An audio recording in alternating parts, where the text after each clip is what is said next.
You've probably seen documentary-style videos like these all over YouTube. Fast animations, maps moving across the screen, charts appearing at exactly the right moment, cinematic B-roll, smooth transitions, sound effects.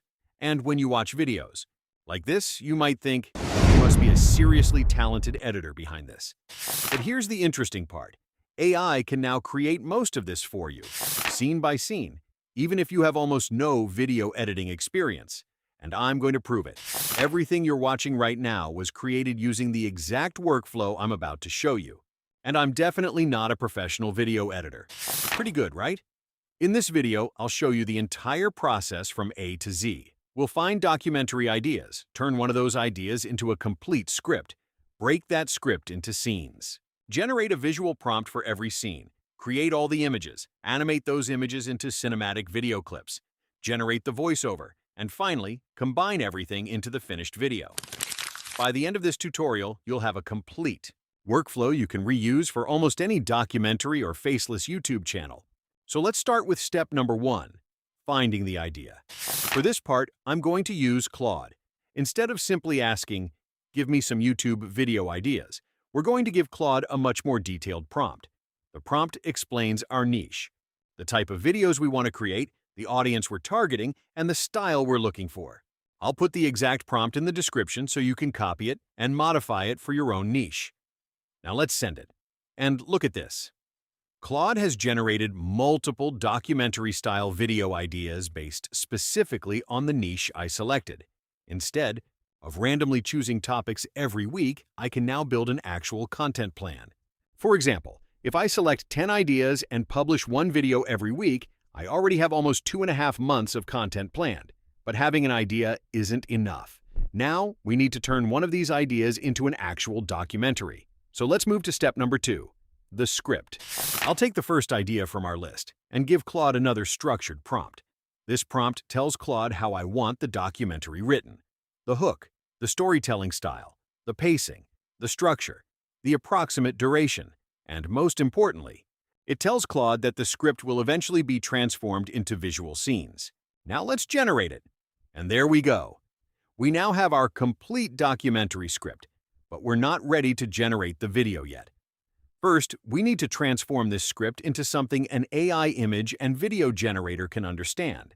And this is one of the most important parts of the workflow. Now I'm going to ask Claude to break the documentary into individual scenes. For every scene, I want 2 things.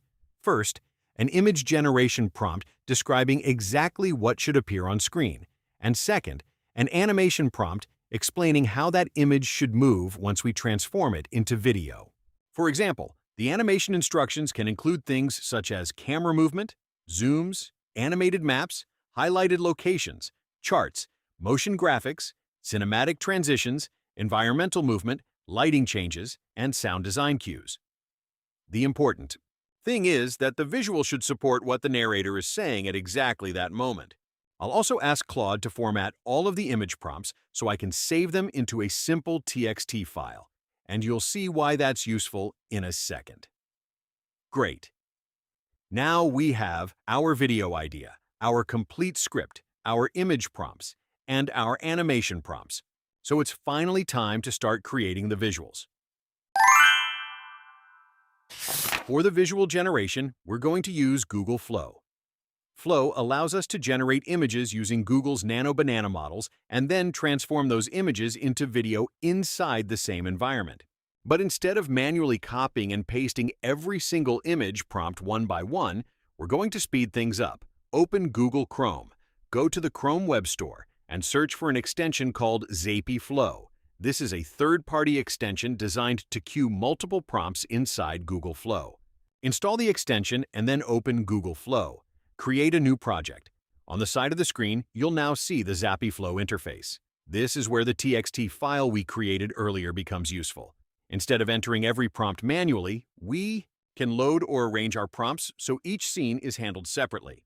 Now click Start Generation, and you can see that Flow starts working through our scenes one after another. While they're generating, I recommend checking the results. Don't simply accept everything AI creates. Make sure the image actually matches what the narrator is saying. If one scene doesn't look right, regenerate it before moving forward. This little quality control step can make a huge difference to the final video. Once we're happy with all of our images, we're ready for my favorite part, turning them into video. The nice thing here is that we don't need to move to another platform. We can continue working inside Google Flow. Remember those animation prompts Claude generated earlier? Now we're going to use them. Go back to Claude.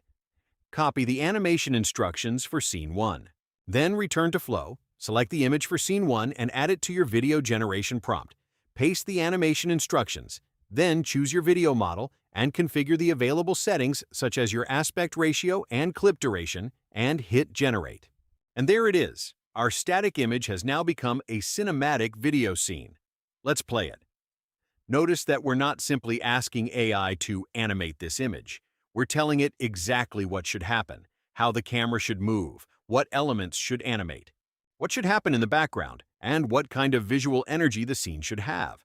That's what makes the result feel much more intentional. Once Scene 1 looks good, repeat the same process for Scene 2, then Scene 3, and continue until the entire documentary has been converted into video clips. Now we need the narration. Take the final script we created earlier and bring it into the AI voice tool you prefer. Choose a voice that matches the documentary style you're trying to create. For this type of content, I usually prefer a voice that sounds calm, confident, and slightly cinematic rather than overly energetic. Generate the narration and listen through it once before continuing. Pay attention to pronunciation, pauses, names, numbers, and the pacing of important sentences. If something sounds unnatural, fix that section before exporting the audio. Once the voiceover is ready, export it. And now we have everything we need. This final step sounds like video editing, but most of the creative work has already been done. I'll use CapCut. Create a new project, import the voiceover, then import all of the video scenes we created in Google Flow. Place them on the timeline in the correct order. Now, align each scene with the corresponding part of the narration. Because we already planned the visuals around the script, this process becomes much easier. Then add your final subtitles in CapCut. You can also add background music, adjust sound levels, add extra transitions, or include any additional creative elements you want. And obviously, don't be afraid to make manual changes. AI gives us a massive head start, but your decisions are what make the final video feel intentional rather than completely AI-generated. Once you're happy with everything, export the video. And that's it. We started with nothing more than an idea. Then AI helped us turn that idea into a script, a visual plan, images, animations, voiceover, and finally, a complete documentary-style video. And the best part is that once you build this workflow once, you can repeat it again and again. History, business, technology, geopolitics, science, sports, finance. Almost any topic can work. You don't need to be a professional video editor to start creating. You just need the right workflow. If this tutorial helped you, hit the like button so I know you want more videos like this. And subscribe because I'll be testing more AI tools and workflows that can make content creation faster and easier. Thanks for watching.